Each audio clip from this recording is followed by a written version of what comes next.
ನಾಲ್ಗೆಗೆ ಸಖತ್ ರುಚಿ ಕೊಡುವಂಥ ಚಿಕನ್ ಸುಟ್ಕ ರೆಸಿಪಿ ಮಾಡೋಣ ಬನ್ನಿ.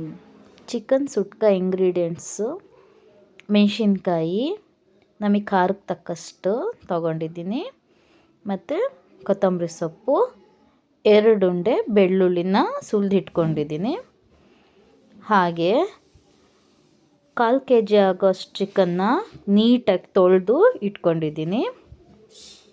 ಮತ್ತು ಇದಕ್ಕೆ ಉಪ್ಪು, ಕಲ್ಲುಪ್ಪು ಸೇರಿಸ್ಕೊತಿದ್ದೀನಿ, ರುಚಿಗೆ ತಕ್ಕಷ್ಟು ಕಲ್ಲುಪ್ಪು, ಧನಿಯಾ ಪುಡಿ. ಓಕೆ, ಇಷ್ಟೊತ್ತು ಇಂಗ್ರೀಡಿಯೆಂಟ್ಸ್ನ ನೋಡ್ಕೊಂಡಿದ್ದಾಯಿತು. ಬನ್ನಿ ಮಾಡೋಣ. ಈಗ ಶುರು ಮಾಡೋಣ.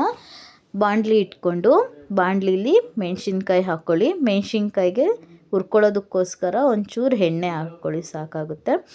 ನೀಟಾಗಿ ಮೆಣಸಿನ್ಕಾಯಿನ ಹಸಿ ವಾಸನೆ ಹೋಗೋ ತನಕ ಹುರ್ಕೋಬೇಕು. ಓಕೆ, ನೀಟಾಗಿ ಹುರ್ಕೊಂಡ್ಮೇಲೆ ಜಾರಿಗೆ ಟ್ರಾನ್ಸ್ಫರ್ ಮಾಡ್ಕೊಳ್ಳೋಣ. ಓಕೆ, ಜಾರಿಗೆ ಟ್ರಾನ್ಸ್ಫರ್ ಮಾಡ್ಕೊಂಡಾದ್ಮೇಲೆ ಮತ್ತೆ ಅದೇ ಬಾಣಲಿಗೆ ಚೂರು ಎಣ್ಣೆ ಹಾಕ್ಕೊಂಬಿಟ್ಟು ಏನು ನೀಟಾಗಿ ಹಚ್ಚಿ ಸಣ್ಣದಾಗಿ ಹಚ್ಚಿ ತೊಳೆದಿಟ್ಕೊಂಡಿದ್ದ ಚಿಕನ್ ಪೀಸ್ನ ಹಾಕ್ಕೊಳ್ಳೋಣ. ಚಿಕನ್ ಪೀಸ್ನ ದೊಡ್ಡ ಪೀಸಾಗಿ ಮಾತ್ರ ಇಟ್ಕೊಳ್ಬೇಡಿ, ಸಣ್ಣ ಪೀಸ್ ಮಾಡಿಕೊಂಡು ಚಿಕನ್ ಪೀಸ್ನ ಈ ರೆಸಿಪಿ ಮಾಡಿರಿ, ತುಂಬಾ ಚೆನ್ನಾಗಿ ಬರುತ್ತೆ ಟೇಸ್ಟು. ಈ ಚಿಕನಿಗೆ ಉಪ್ಪು ಹಾಕ್ಕೊಳ್ಳೋಣ. ಕಲ್ಲುಪ್ಪೇ ಹಾಕಿರಿ, ಎಲ್ಲ ಅಡುಗೆಗೂ ನಿಮಗೆ ಆದಷ್ಟು ಕಲ್ಲುಪ್ಪು ಹಾಕಿ, ಹಂಗಾಗಿದೆ ಅಡುಗೆ ಚೆನ್ನಾಗಿ ಬರುತ್ತೆ. ಓಕೆ, ನೈಸ್ ಉಪ್ಪು ಹಾಕ್ಕೊಳ್ಳೋಕೆ ಹೋಗಬೇಡಿ. ಉಪ್ಪು ಹಾಕಿದ ಮೇಲೆ ನೀಟಾಗೆ ಕಲಿಸ್ಬಿಟ್ಟು ಚಿಕನ್ನಿಗೆ ಅದನ್ನು ಬೇಯಕ್ಕೆ ಬಿಟ್ಬಿಡೋಣ.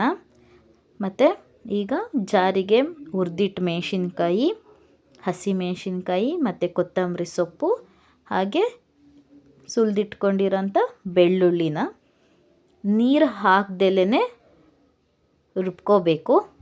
ನೀರು ಮಾತ್ರ ಹಾಕೋಕ್ಕೆ ಹೋಗಬೇಡಿ, ತರಿಯಾಗಿ ರುಬ್ಬಿರ್ರಿ.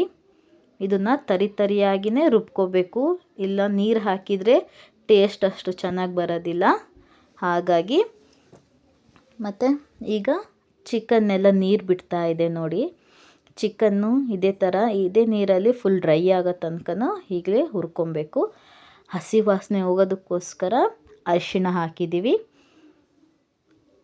ಹಸಿ ವಾಸನೆ ಹೋಗೋ ತನಕ ಹೀಗೆ ಹುರ್ಕೊಳ್ಳೋಣ.